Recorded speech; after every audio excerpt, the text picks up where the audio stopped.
Hello, my name is Fae Kilburn. I'm an artist and art facilitator. I'm currently a resident artist with Peterborough Presents. And I'm running a series of workshops in person and online. And today's workshop is a design workshop. I'm going to focus on their making today. There's other workshops that focus on the printmaking side of it. So you can use a variety of papers. This black and white one here is on quite big cards. It's just craft cards that I had lying around. It's black cards, and I've used printmaking techniques and collage techniques on it to put the text on. This mini one here is just on coloured scrap paper that I had lying around that I printed on and made a really long one that actually just fits in the pocket quite nicely. I tried photocopying paper, which folds really, really easily. The only downside I found with this is that it doesn't actually hold its shape as well as the card. So the card stands up really nicely, but the photocopying paper doesn't stand up quite so well, but it does, like I said, fold lovely, and it's really easy to tear and cut. This one is watercolour paper, 200 gram. That works really well, has held its shape. This is a much thicker watercolour paper, so it's 300 grams, and it's collaged. And then this is also 300 gram watercolour paper and is printed. So yeah, there's many things you can do with the times. So first of all, I'm just going to move all of it out of our way so that we can actually get on with it. The tools you need today are a cutting board. So I use a self-healing cutting board. You can use the back of a scrapbook. So any of your art pads that got that nice thick cards. Because what you don't want to do is cut through onto your table. So anything like that. A selection of papers. So here I've got just thin cards. This is cartridge paper. So that way you can try newspaper, try to set anything really. This is for folding nice crisp edges, and it's paper crafts. And if you don't have one of these, just use a good old spoon. It's exactly the same job. I'm all about kind of using what we have at home. You also, if you're going to cut rather than tear, nice metal ruler, pencil, getting precision, and then a craft knife or scalpel. And lastly, a bit of masking tape, which we'll be using right at the end. So first of all, you want to find the centre of the paper. So like I said, you could work on really large scale paper if you wanted to. So that determines the scale of your little zines and sketchbooks.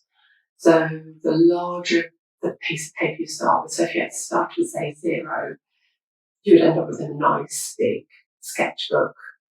The smaller you go down, the smaller your sketchbook. So it's just about experimenting again, trying out what's the finished result. What do you want to end up with? Do you want something you can fit in your pocket, or do you want something that's you're going to make a piece of big work with? So, and if you don't know that answer, just experiment. So this, to start with, I'm going to measure. This is 30. So don't worry if measuring things and cutting is very key. I'm going to show you 2 alternative ways of getting the centre of this. So to start with, you want to make sure that this is on the edge, a nice straight edge. So if that's the edge of your sketchbook or the edge of your cutting mat. And the same in the corner as well. That way you've got nice straight edges to start with. Otherwise you're going to cut on a nice slopey edge, which I have done many of in my time. So yeah, so again, I'm going 15 here, 15 at the top, 15 for me in the middle, and then 15 at the bottom. This enables you then to go find your centre point. And the great thing about these cutting mats is they do actually have the marks on top and bottom for you to actually just get your ruler, find your centre point, and then cut straight down. So find your centre point and then get your scalpel, being careful of others around you, of course. And then cut all the way down. If you don't have a long ruler, like this, I have a lovely long ruler in my studio. I don't have it with me today. Just cut and then move the ruler straight down, following the lovely lines in one smooth line, and cut again. I would advise always try to keep your fingers on the far edge, away from where you're cutting. It's so easy to have it on the edge where you're cutting. I've done it too often myself, which is why I mention it. Especially for those of you like myself who can't see the edge of your ruler, although we can feel it. It's very easy just to have it too close to the edge without noticing sometimes.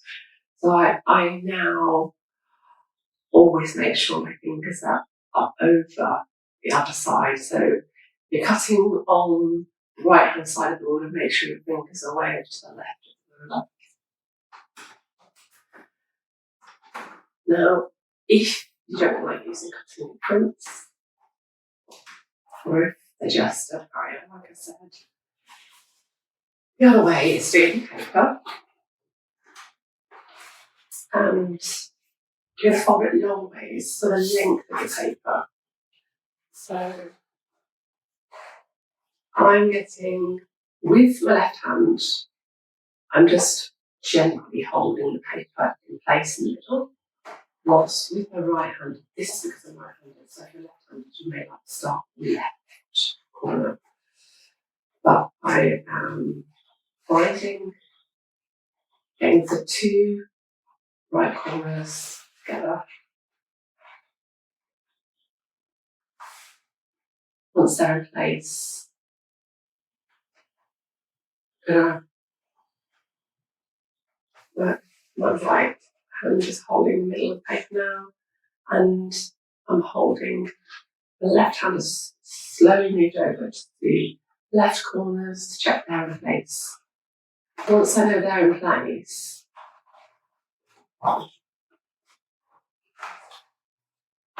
the best thing to do is put your thumb in the middle of the curve and slowly get your hands and spread out. This enables you to have straight lines. If you went out to one side first and then one side, it ends up going out on the slope. If you do them both at the same time, you get nice straight edges.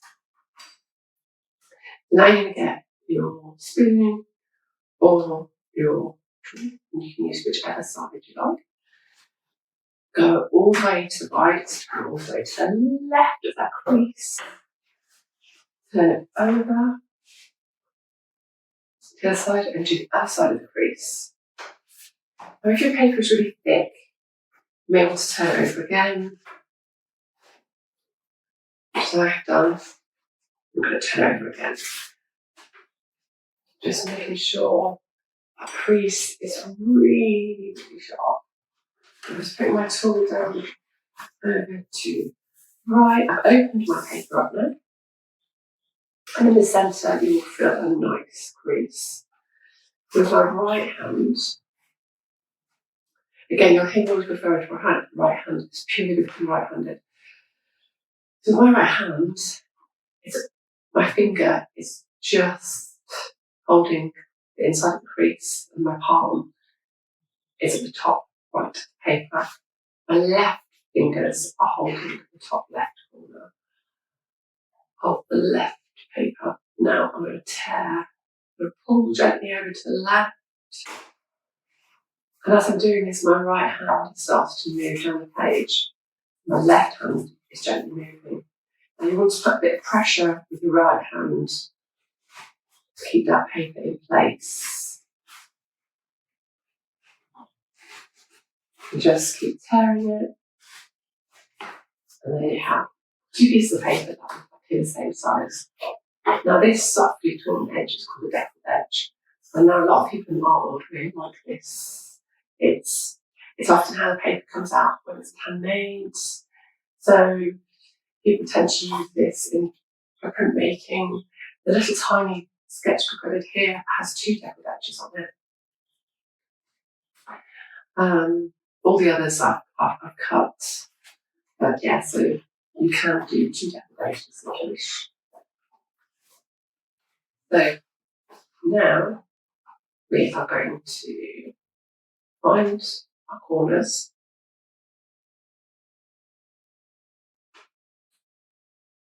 My right hand fingers are just getting those in place again, just as we did before.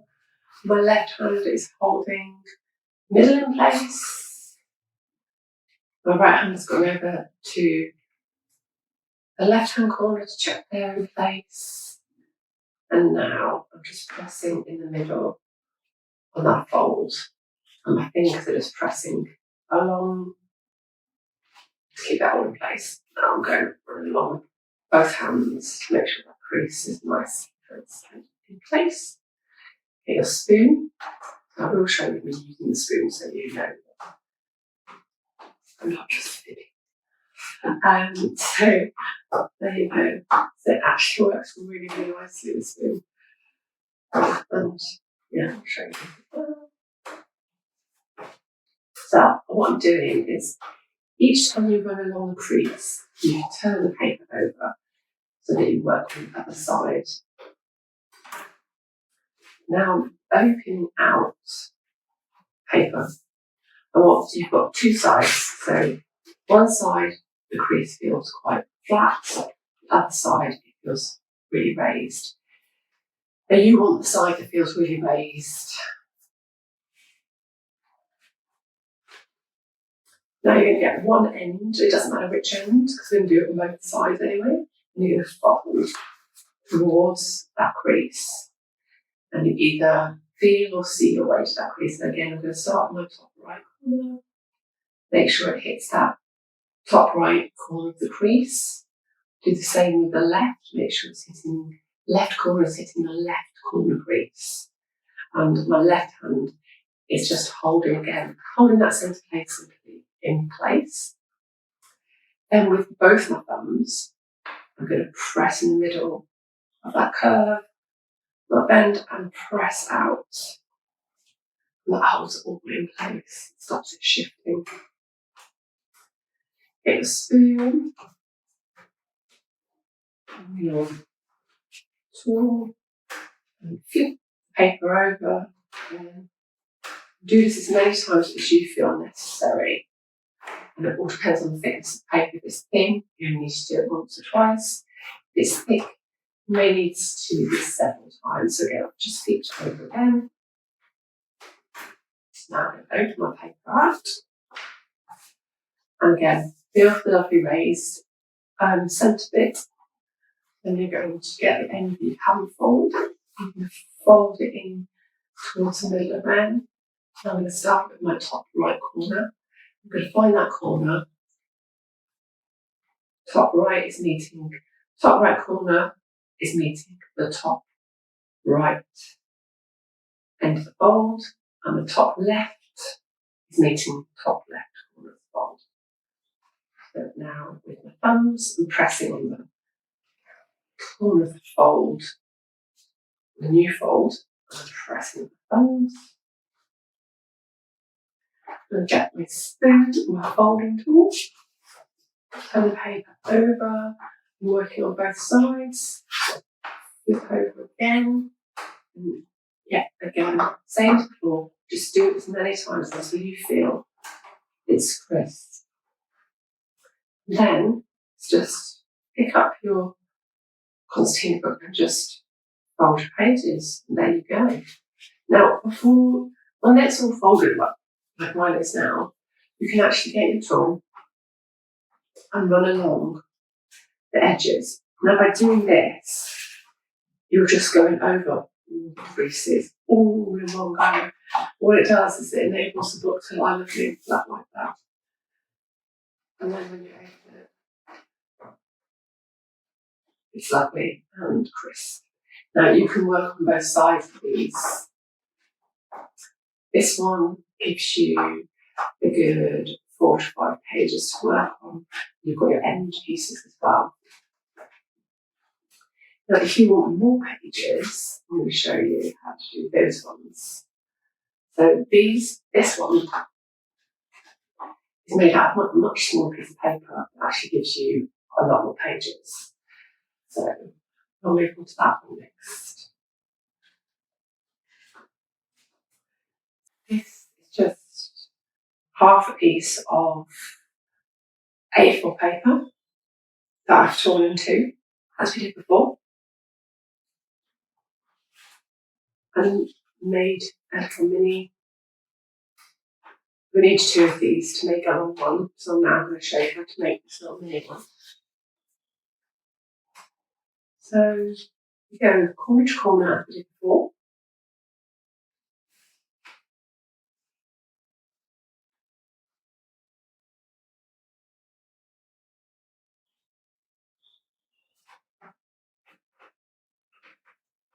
It's all going along the end of the bottom.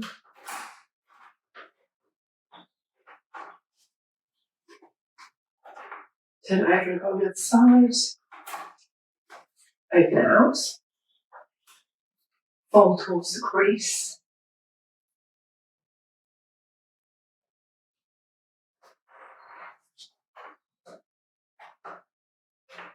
Folding. Open over and going along those lovely creases. Turning over and folding the other end towards your centre crease. Making sure your top left corner is meeting that crease, and your top right hand corner is meeting the crease. Once you're happy, just fold it, go along your lovely crease. So that gives you your 4 corners that we made earlier on. Now, I'm going to open it out. So along one of your ends, you've got a new peaked crease. You need to get your first end and fold towards that. Making sure, again, all your corners are touching nicely along that crease before you fold. Your tool, run along the edge, flip over, and when you flipped over, fold that page in half, turn it over, and fold in towards that crease. Turn over again, and then that way you're doing multiple folds at the same time. So I'm going to do that again with you on this side. So you're looking for your peaked crease here. You fold towards the peaked crease, making sure your edges touch. You run along your new seam. You turn it over, run along that side as well, and you fold it. You flip it over, and you fold towards the centre crease. And then you flip it over again and roll the crease. Now that you have your two small sketchbooks, we are going to lie them down together.